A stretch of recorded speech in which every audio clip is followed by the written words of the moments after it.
안녕하세요, 여러분. 이세아입니다. 다이어리 다 구매하셨죠? 다이어리를 샀는데 막상 어떻게 써야 할지 막막한 분들이 계실 것 같아 제가 쓰는 초간단한 방법을 설명해 드리려고 합니다. 다이어리 쓰는 법은 간단합니다. 바로 계획하고 리뷰하면 돼요. 이게 무슨 말이냐면 해당 날이 되기 전에 다이어리에 기록하죠. 그날에 뭘 할 건지 말이에요.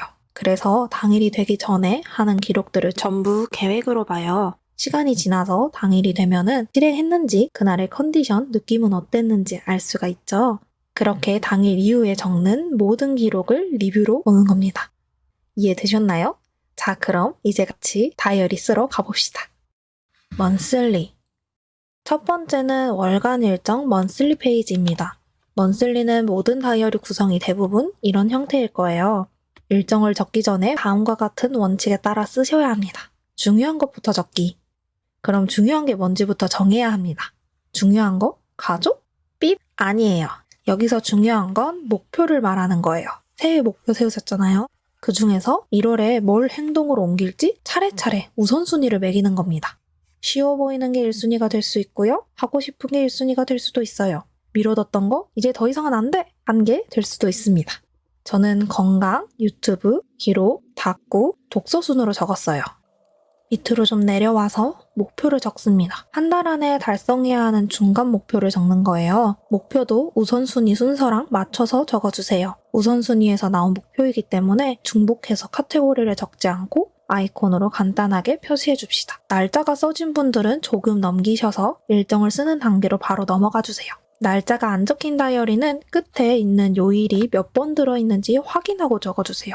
줄이 모자라지 않게 하기 위해 확인하는 거예요. 제가 1월에 쓴 거 보면은 1월 1일이 일요일인데 혼자 한 줄을 차지하는 바람에 뒤에 30일부터 마지막 줄을 같이 쓰게 됐어요. 불가피하게 겹칠 수밖에 없는 경우에는 중요한 일정이 어디 있느냐에 따라서 앞에 같이 쓸지 뒤에를 같이 쓸지 결정해서 써주세요. 다시 돌아가서 일정을 써봅시다. 우리는 AI가 아니기 때문에 메모지에 써서 정리를 할 거예요. 다음 달 지인 생일이 없네요. 그리고 오로다 특강이 2월 4일에 있고 제가 좋아하는 여자 배구 경기 시즌이네요. 생각해보니 넷플릭스 만기일도 있어서 적어줬습니다. 2월 월급은 제 인생 첫 연말정산이 방영된 거라 기대돼서 표시해두려고 해요. 유튜브 일정하고 교회 절기는 없는 거 확인했고 월경 예정일 그리고 약속은 했지만 결정하지 못한 일정이 가족 공방과 친구가 좋아하는 카페에 가기로 약속해둔 게 있습니다. 일정도 똑같이 우선순위에 따라 적어주면 됩니다. 이렇게 적게 되면 중요한 일정이 가장 먼저 보이니까 뭐부터 해야 할지 우왕좌왕할 일이 없겠죠? 먼슬리는 되도록 글로 쓰지 않고 아이콘 사용해서 표시해주세요. 딱 봤을 때 복잡하지 않고 한눈에 들어와서 좋습니다. 이어지는 일정은 형광펜 표시를 하거나 볼펜으로 쭉 그어서 표시하면 돼요. 마감일이 정해진 경우는 마감일부터 역순으로 해야 할 일을 정리해 나가요. 그러면 한 달 동안 진행되는 일을 파악하기 쉽고 위클리 작성할 때도 더 빠르게 오늘 해야 할 일들을 정리할 수 있어요. 펜으로 길게 그을 수 없는 경기 일정 같은 경우는 볼펜색 하나를 지정해서 기록합니다. 배구공 형상을 따서 크게 원을 그려줬어요. 글로 적어야 할 때는 양식에 맞춰서 적어줍시다. 저는 24시간, 장소, 괄호 안에 W하고 이름을 적어요. 함께하는 사람을 적는 거예요. 정해지지 않는 부분은 비워두고 적으면 됩니다. 만약 시간이 안 정해졌다면 앞을 좀 비워두고요. 장소가 정해지지 않았으면 시간 뒤에 공간을 좀 비워둡니다.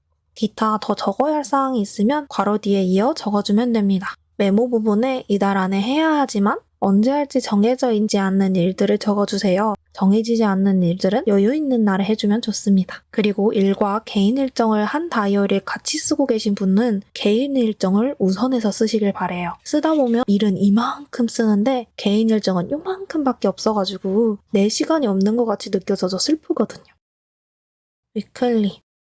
위클리도 똑같이 우선순위부터 적어요. 일주일 동안 무엇에 집중할지 적어주는 거예요. 첫째 주는 먼슬리에서 적었던 우선순위와 똑같이 적으면 돼요. 시간이 흐르면 이 순위가 조금씩 바뀌겠죠? 여기서 순위 변동을 보고 리뷰를 할 것들이 생깁니다. 투두 리스트를 쓰는 가장 쉬운 방법은 분량, 프로세스를 쪼개서 배분하는 거예요. 먼슬리에 2권 독서라고 썼으니 1주차엔 1권 절반 이상을 읽어야겠죠? 한 번에 쭉 읽을지 쪼개 읽을지는 각자 찾아가는 거예요. 저는 연속으로 읽다가 꼭 하루 이틀 정도는 빠지거든요. 그래서 분량을 크게 쪼개서 띄엄띄엄 띄워둘 거예요. 내가 어떤 사람인지 알아가는 게 다이어리 쓰는 매력인 것 같아요. 일정에 배분할 때 시간별로 배분하면 좀 더 시간을 효율적으로 사용할 수 있도록 도와줘요. 오전, 오후, 저녁 시간 이렇게 3가지로 나눠서요. 이렇게 나누면 오늘 활용할 수 있는 시간이 얼마나 되겠구나, 그 시간 안에 끝낼 수 있는 일이 얼마나 되고 다음 어느 시간에 못했던 것을 이어서 할 수 있겠다 한눈에 파악이 됩니다. 루틴. 이제 습관을 들일 루틴을 적습니다. 먼슬리에 태스크 트래커를 활용하셔도 되고 따로 칸을 만들거나 메모지를 써서 위클리에서 관리하셔도 돼요. 잘 하고 있는 것들은 빼고 안 하는 걸 위주로 적어주세요. 이렇게 계획이 끝났습니다. 이제 당일이 지났다고 치고 리뷰를 한번 해볼게요. 나중에 제가 진짜 써야 하니까 연필로 쓸게요. 리뷰 파트에서 중요한 건 엉뚱한 기준으로 리뷰를 하면 안 된다는 거예요. 우리가 계획 파트에서 열심히 우선순위와 목표를 세웠잖아요. 그걸 기반으로 하는 겁니다. 그 다음 실천한 리스트를 표시해둡니다. 하지 못한 투두 리스트 중에 바로 다음 날로 넘긴 일정들은 화살표해두고 나머진 깨끗하게 남겨둬요. 여기가 가장 중요합니다. 왜 잘 달성할 수 있었는지, 집중은 어땠는지, 더 단축시키는 등의 한 단계 업그레이드할 방법은 없었는지를 적어줍니다. 달성하지 못한 항목은 왜 하지 못했는지, 그렇다면 다음엔 어떻게 하면 달성할 수 있을지, 하루 분량에 문제가 있었던 건 아닌지, 마음과 컨디션의 문제라면 무엇 때문인지 꼬치꼬치 물어보세요. 자, 그럼 우선순위대로 잘 살았는지 전반적으로 점수를 매겨봅시다. 해야 할 일이 충돌했을 때 과연 계획한 대로 먼저 실천했는지를 보는 겁니다. 감점이 있었다면 무엇을 더 우선시했는지, 몇 번을 그렇게 했는지 함께 적어주세요. 내 의지력의 문제야 하고 자책으로 끝나면 안 돼요. 우린 기준을 세웠잖아요. 기준대로 하루를 살펴보고 원인을 찾아보고 적은 피드백을 다음 계획에 적용시켜서 고쳐나가면 되는 겁니다. 만족스러운 날이었다면 좋아하는 색으로 만족스러운 날이라고 표시해두세요. 스마일을 그려도 좋고요. 좋아하는 스티커를 붙여도 좋습니다. 다음 주가 다가오면 똑같이 우선순위를 적어주세요. 다만 저번 주에 하지 못했던 목표가 많다면 그 우선순위를 높여줘야겠죠? 그리고 이어서 저번 주에 하지 못한 목표를 적고 그 다음에 이번 주에 할 일을 적어줍니다. 이번 주 할 일을 적을 때 저번 주에 구구절절 적었던 일별 리뷰가 잘 반영됐는지 봐야 해요. 아니면 똑같은 돌멩이에 걸려서 넘어질 거예요. 먼슬리에 취소된 일정이 있으면 붉은 펜으로 2번 긋고 수정된 일정인 경우 붉은 펜으로 1번 긋고 화살표 표시한 뒤에 변경된 일정을 적어줍니다. 달성한 날짜와 내용을 적고 달성했다는 표시도 해주세요. 그리고 저는 형광펜 하나를 들고 리뷰했던 부분 다음에 도움이 될 내용들은 표시해둡니다. 만족스러운 날은 먼슬리 일정에 표시하고 그날이 며칠이나 되는지 같이 써주세요. 다음 달엔 하루라도 더 만족스럽게 살았다면 선방이군 하면서 칭찬해줍시다. 빈칸 닫고. 다이어리를 쓰다 보면 구석구석 비는 공간이 생겨요.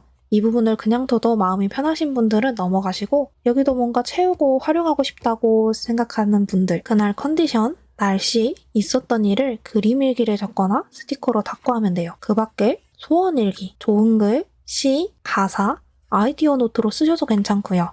자, 다이어리 쓰는 순서를 정리하면 바로 이겁니다. 기준을 세우고 기준대로 목표를 세우고 목표를 달성하기 위한 핵심 실천 항목을 위클리에 적고 기준대로 더 나아질 방향을 찾아서 피드백을 해주고 피드백을 적용해서 다시 계획을 하고 허전한 공간이 있으면 꾸미기. 아주 쉽죠? 이 방식 그대로 사용하셔도 좋고요. 어떤 걸 빼거나 추가하셔도 좋아요. 어떤 방식이든 목표를 향해 가기만 하면 되는 거죠. 다짐했잖아요, 저희. 오늘 영상 시청해주셔서 감사해요. 기록과 닥구에 관심이 있으시다면 구독과 좋아요, 알림 설정 부탁드리겠습니다. 다음 영상에서 또 만나요. 안녕.